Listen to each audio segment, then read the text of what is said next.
सदा परिपवग्नमभीष्टदोहम् तीर्थास्पदं शिवविरञ्चिनुतं शरण्यम् भक्त्यारतिहं प्रणतपालभवाब्धिपोतम् वन्दे श्रीमहापुरुषते चरणारविन्दम्।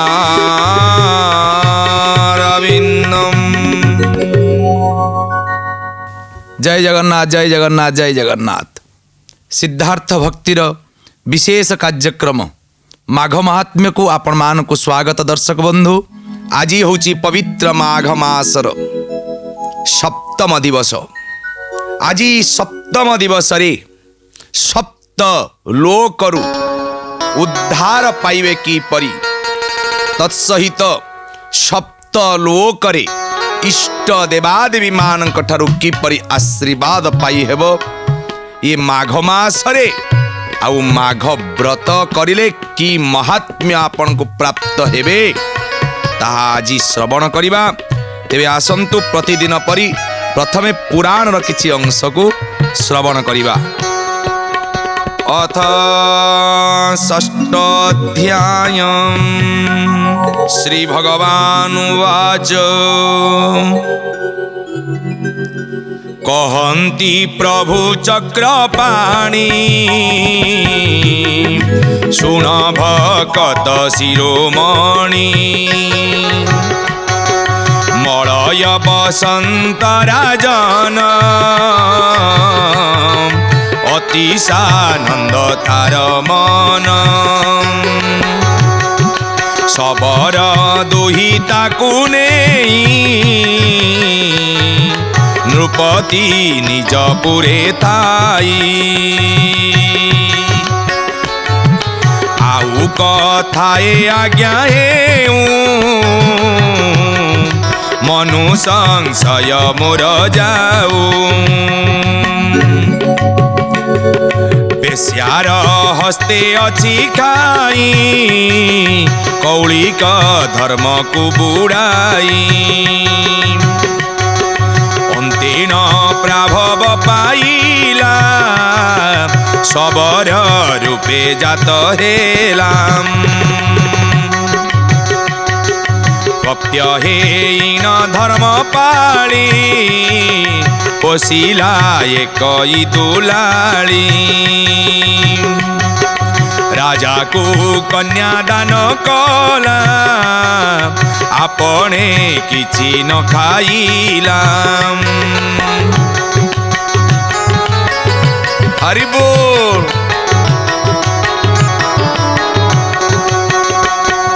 सत्यपाली न देला प्राण बसिला स्वर्गरे जाइन जे बण बेश्या मंचे थिला से पुणी किस कृत्य कला पूर्वे अर्जिला केउ पाप मंचे होइला बेश्या रूपम पर द्रव्यरे कलास परे दियई रतिरसम धर्म अधर्म आदि करी किछि न जाने बेश्या नारी ताहार गत जन्म कथा बुझाई कहिब व्यवस्था एते बोली न पादे पड़ी उठी कपाळे कर जोड़ी। माघ महात्म्यर ये अपूर्व अध्याय सप्तम अध्याय जो सप्त पाताल को प्राप्ति करी हबो जो पुण्य माघ मासरे स्नान करिबा द्वारा आ माघ मासरे स्नान न करिले तेबे को दंड मिलिबो उद्धव पचारिचंती आज प्रभु आमे पूर्वर शुणीचे मदना सुंदरी कथा बेश्यालय कथा तेणु कहीं से मदना सुंदरी किए ताकू देखिबा भितरु टिके जीवा आसंतु समस्ते श्रवण करिबा आनंदर सहित कथा को श्रवण करिबा आउ आनंदरे आनंदे बोल हरि हरि हरि करिबे भवु पारी हरि की जपिबे ना आउ तेणु आसंतु देखिबा विषय वस्तु को जीवा एठी कथा आसे महर्षि भृगुंकर कथा आसे महर्षि भृगु जी प्रथमे माघ महात्म्य कथा को मणि पर्वतर शिखर उपरे रही विद्यार्थी मानंकु श्रवण करूचंती एई समय रे भृगु ऋषि तांकर पाद पद्म को जेतबळे शिष्य माने सेवा करूचंती कोन करूचंती गुरु पूजन करूचंती प्रथमे भवसागर तारण कारण हे रविनंदन बंदन खंडन हे भवसागर तारण कारण हे रविनंदन बंदन खंडन हे शरणागति किंकर भीत मने शरणागति किंकर भीत मने गुरुदेव दया कर दीन जने गुरुदेव दया कर दीन जने गुरुदेव दया कर दीन जने गुरुदेव दया कर मंत्र उच्चारण गुरु मंत्र उच्चारण करुचंती शिष्य माने यही समय रे आपणकर एक विद्याधर दंपति जो मणि पर्वतर पृष्ठदेश जो विद्याधर वंश मान रुहंती विद्याधर दंपति कौन करचंती भृगु ऋषिंकर ए मणि पर्वत शिखर उपरकु आसचंती मनर दुख कथा जणेबा पाई कौन दुख ऋषि पाखे तले पहुंचती ऋषिंकर पाद पद्म वंदना करचंती कारण ऋषि होचंती अपूर्व भाव रे समस्त को समान दृष्टि देखंती तेणु ये दंपति ऋषि को नमस्कार करुचंती महर्षि पचारुचंती आपण एते दुख रे कहीं अछंती आपण को मुख को देखिला बेलू दुख कहीं लगुच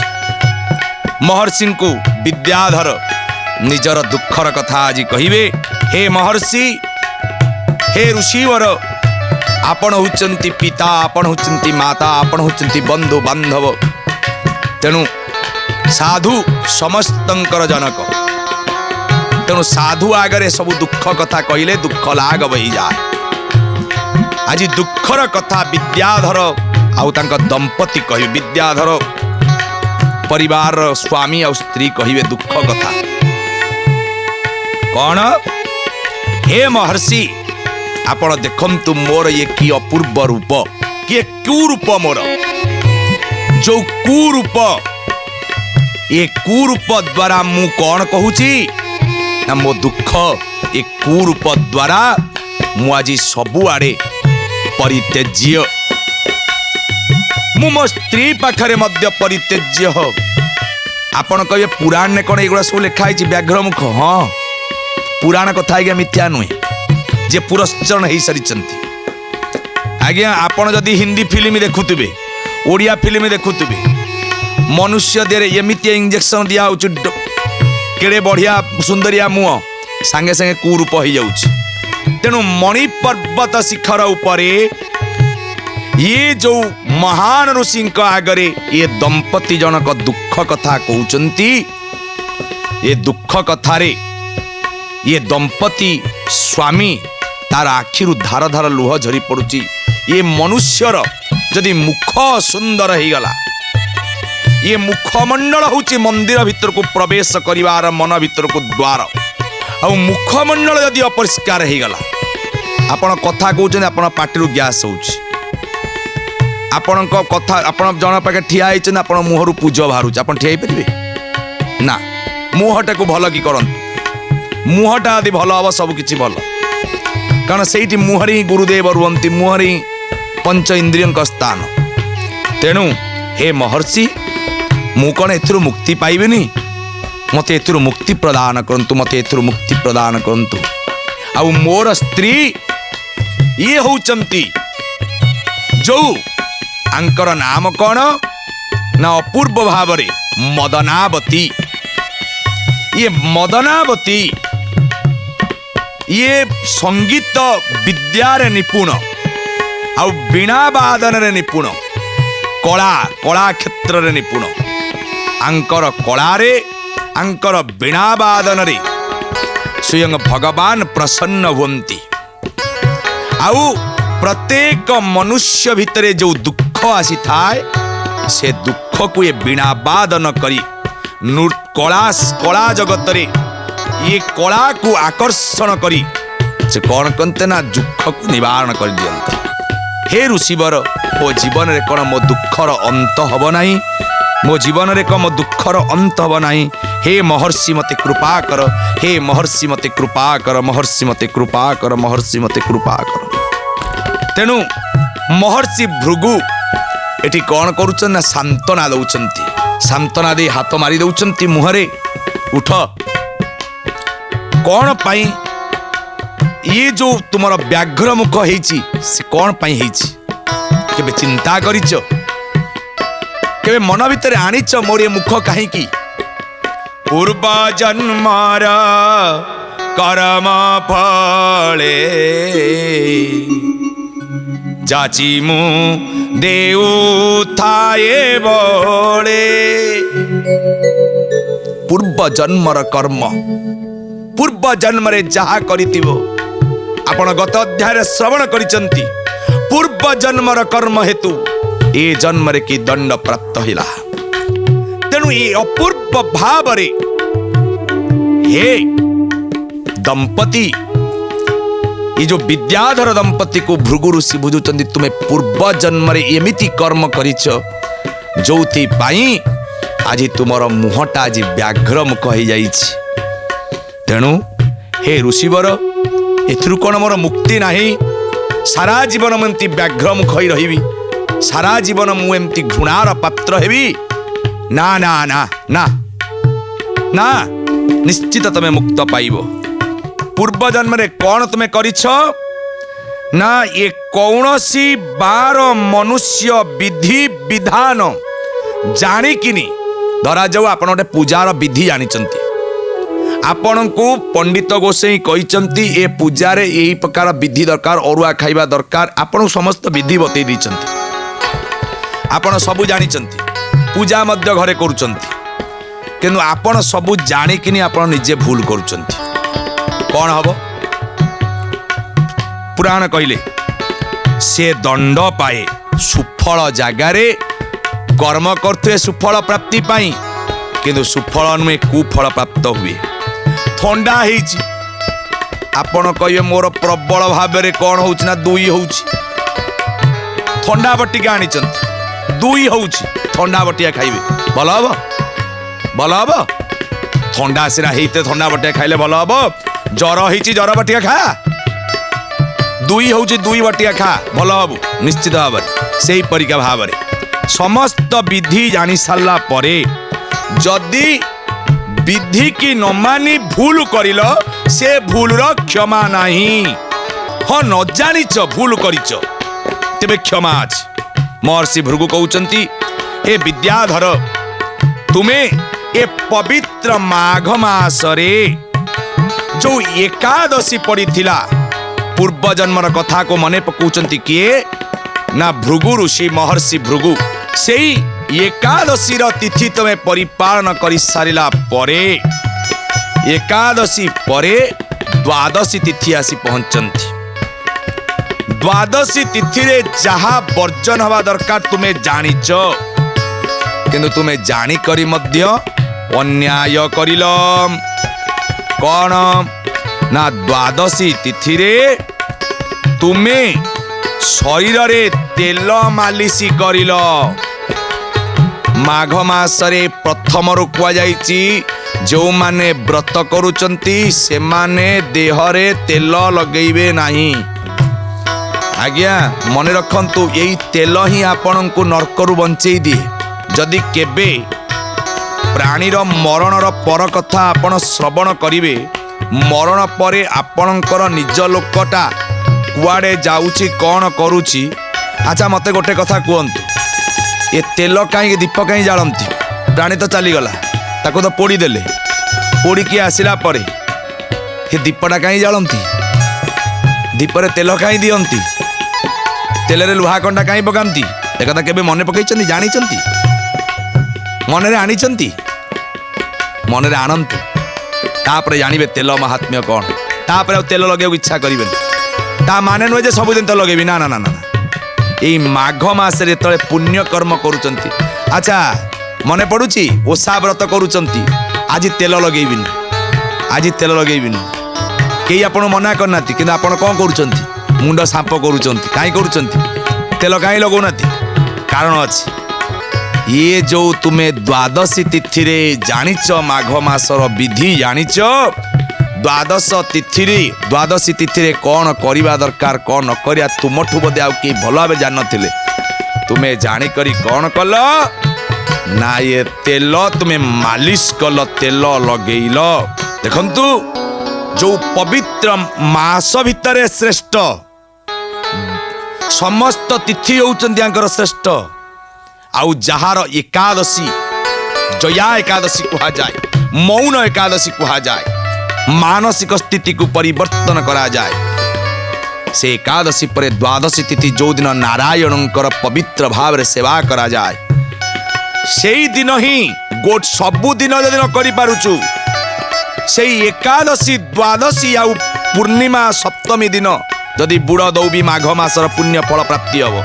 ये विद्याधर कौन करना से ही दिन द्वादशी तिथि रे तेल मालिश करी पूरा आनंद हाँ एकादशी उपास तेल मालिश करी आउ स्नान शौच कार्यक्रम नहीं गरम पानी गाधई पूरा आनंद प्रबल शीत होची तेल फल मालिश हो भल लगे तेणु यही कारण पाई तुम्हें तुमर एरा जो करिवार नथिला तुम्हें करिच तुम्हें जानिच किंतु भूल कर जानिना भूल कर दीच भूल कर दीच जानिकिनी भूल करता तुमको कौन है व्याघ्र मुख प्राप्त हो जो मुख पाई तू एते गर्व अहंकार से मुख को भगवान एठी भृगु ऋषि राजा पुरुखंक कथा वर्णना करिसंती द्वादशी आज पुण्य दिन रे से तेल लगेइतिले पुरुख राजा यही भूल कारणरू राजा पुरुखा केवल तुमर तो मुख होइछे विद्याधर ये राजा पुरुखांकर यही भूल करतिबारु सारा शरीर व्याघ्र मुख हो गला आउ कौन राजा निजर कुरूप देखी बड़ दुख करिले राजा एथुर मुक्त पाइले केमिति ना राजा निजर यही रूप को देखी सबु राज्य धन संपत्ति छाड़ी बन को डाक गले बंचे कष्ट देइछि दिए आनंद मध्य सी दब डाकिले माघ स्नान करिले माघ व्रत करिले पुण्य माघ मास जाक पालन करिले व्रत करिले एथुर मुक्त हेले आउ शेषे शंख चक्र गदा पद्मधारी नारायण संतुष्ट ही समग्र ये पुरुषंकर पूर्ण शरीर को प्राप्त करेले तेणु नारायण तले संतुष्ट हेबे शंख जल तले चिंची देले ना पुरुषंक पूर्ण शरीर व्याघ्र नही दिव्य शरीर है तेणु ये विद्याधर को यही कथा भृगु ऋषि एतबले पुरुषंक कथा कहउचंती विद्याधर पूर्वजन्म कथा कहउचंती तेणु तुम्हें यदि एथुरु मुक्त हबा पाई चाहिच तेबे ये मास चली माघ मास रे व्रत कर माघ व्रत करी प्रत्येक दिन स्नान कर आउ एथि सहित श्रीमद भगवत गीतार को पवित्र माघ पूर्णमी दिन पूर्ण भाव रे प्रथम अध्याय अष्टादश अध्याय पर्यंत पठन करिले कीर्तन करिले ये जन्मरु तुम्हें मुक्ति पाइब ये व्याघ्र मुख जो मुक्ति पाइब बोली सच्चे दरबार की। ये माघ स्नान कौन करे ना समस्त सांसारिक सुख सर्व दुख को कौन होता है भंगिता है सांसारिक सुख प्राप्त करिब सर्व दुख को मोचन करिब समस्त विपत्ति समस्त पाप को नाश करि दे माघ स्नान यज्ञादि ठारू जेते यज्ञ करंतु ताठू अधिक पुण्य दो माघ स्नान द्वारा समस्त दानर फल मिली थाए पुष्कर प्रयागराज पृथुवक गंगा संगम तीर्थ रे 10 वर्ष नियमित स्नान द्वारा जेउ फल मिली थाए ये माघ मास रे केवल स्नान करंतु आपन को सेही फल प्राप्ति हवो। सांसारिक दुखरु मुक्त लंबा आयुष आउ कौन ना अपूर्व भाव नर्क नाश नर्क उजिवे नाही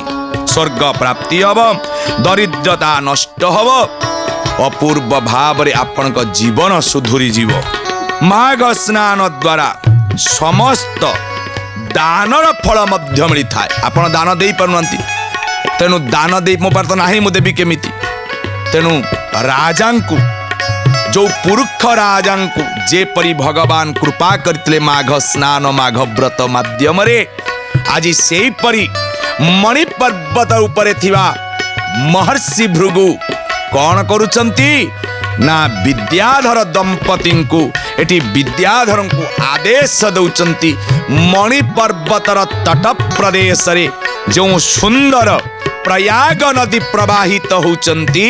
से प्रयाग रे तुम्हें कौन कर ना प्रातः समय रो स्नान करी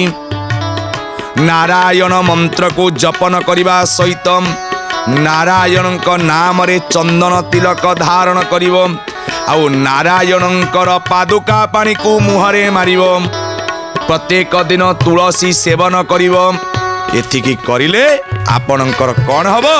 ना ये मुख परिवर्तन हब बोले सच्चे दरबार की एक कथा सुनी आनंद ही चमती किए राज विद्याधर दंपति ये काम भी करिचंती आउ पुनर्बार मुख को प्राप्त ही चमती यही होची सप्तम अध्याय महात्म्य। तेरे आसंतु शेष करिबा अध्याय को कौन कहउचंती अपूर्व भाव रे पड़िला भूतंक उपरे निस्तरी गले धाती करे अमर आस्थाने बसिले सुखे अमृत भोग कले कहती प्रभु भगवान सुन हे भक्त प्रधान माघ स्नाने ते फल तो आगे कहिलु सकल शुणी उद्धव तो समान भनेनु सिंह दासनान कहि दिन कृष्ण दास 65 पदरे जे शेष गोविंद गोविंद गोविंद पदुगलुचि मकरंद गोविंद गोविंद गोविंद पदुगलुचि मकरंद पदुगलुचि मकरंद। तेणु माघ महात्म्य को श्रवण करंतु जहाँ जहाँ कुहा जाउछि ताको पालन करंतु देखिबे आपनक जीवन आनंदमय हो जिवो। तेबे आसंतु आज समय निर्देश देलेनी कथा को विश्राम दबा समस्ते बोलंतु जय जगन्नाथ।